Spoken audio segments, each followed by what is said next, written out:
Daiyu and bamboos in Naiad's house. One of the most significant features of Daiyu's Naiad's house is the dense thicket of bamboos in the courtyard. In chapter 17, the house is described as almost hidden among the hundreds and hundreds of green bamboos which grew in a dense thicket. Later in chapter 23, when Baoyu asks Daiyu which house she prefers to live in, Daiyu picks Naiad's house and indicates her fondness for the bamboos. What is the significance of the bamboos in Daiyu's house? The most well-known and obvious linkage between Daiyu and bamboo is revealed by Tanchun in chapter 37. Tanchun mentions the story behind Naiad's tears bamboo, which resonates with Daiyu's destined debt of tears owed to Baoyu. However, readers seldom realize that the latent linkage between Daiyu and bamboo is hinted as early as in chapter 5, where Baoyu reads a verse about Daiyu and Baochai's fate in the land of illusion. The middle two lines of the verse are contributed to Daiyu, and specifically the second line, 堪怜永续才, praises Daiyu for her wisdom and talent. In another English version of the Story of the Stone translated by Yang Yixian, the line is translated as, her wit to sing of willow down, poor maid. Similar to many other Chinese poets who often express the theme of their poem by referring to famous historical stories, in this line, Cao Xueqin is comparing Daiyu to a female poet, Xie Daoyun, who lived in the Eastern Jin dynasty.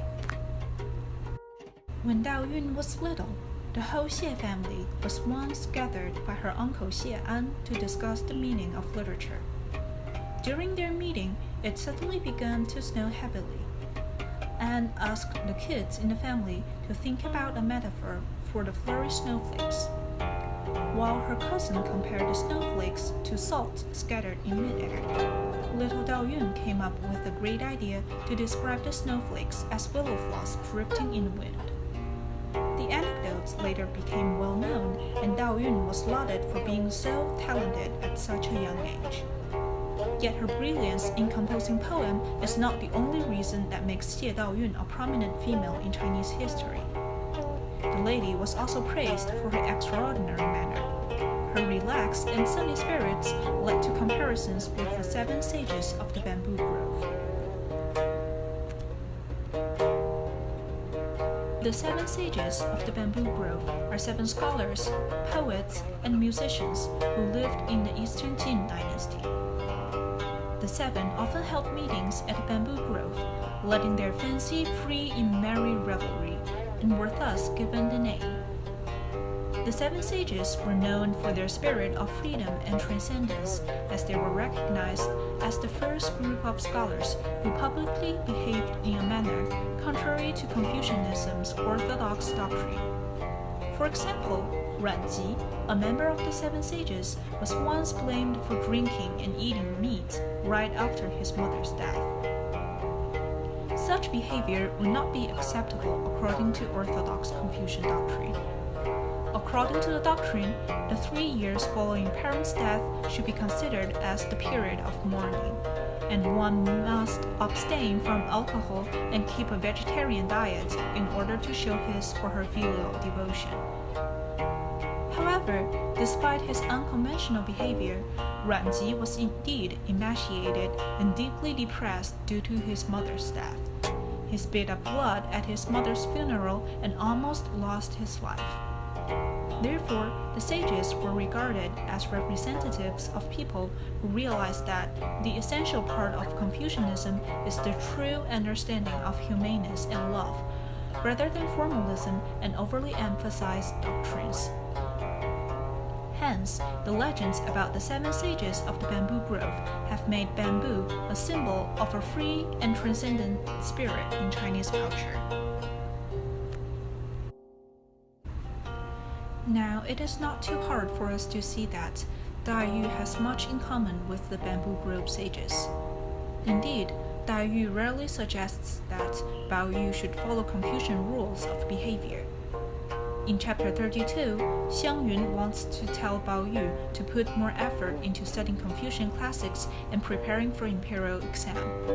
However, Aroma warns Xiang Yun not to bring up any such topic in front of Bao Yu, since Bao Chai once made the same suggestion and was embarrassed by Bao Yu's dismissal. Bao Yu then comments that Daiyu is different from all the other mistresses in the garden, as she never talks about that sort of stupid rubbish. Even though sometimes Daiyu may feel that Bao Yu had better reform his behavior, it is not because she thinks the behavior is inappropriate in regard of Confucianism doctrines, but because she cares about Bao Yu and does not want him to be punished by his father. For example, in chapter 19, Daiyu notices that there's a little bit of rouge on Bao Yu's face. She then wipes it off for him and says that Bao Yu should at least refrain from advertising the facts and make sure his father would not punish him for making rouge with the girls in the garden. In conclusion, Cao Xueqin intentionally assigns Naiad's house to Daiyu and uses the bamboos in the house as a metaphor for praising Daiyu's free spirit, which, similar to Bao Yu's spirit, is quite a bit heterodox in regard of classical Confucianism orthodox doctrines. In addition, it is interesting to see that Cao Xueqin has done such a delicate design to give us clues about the character's personality at the beginning of the novel. Such a construction of the story may also resonate with the novel's theme of destiny.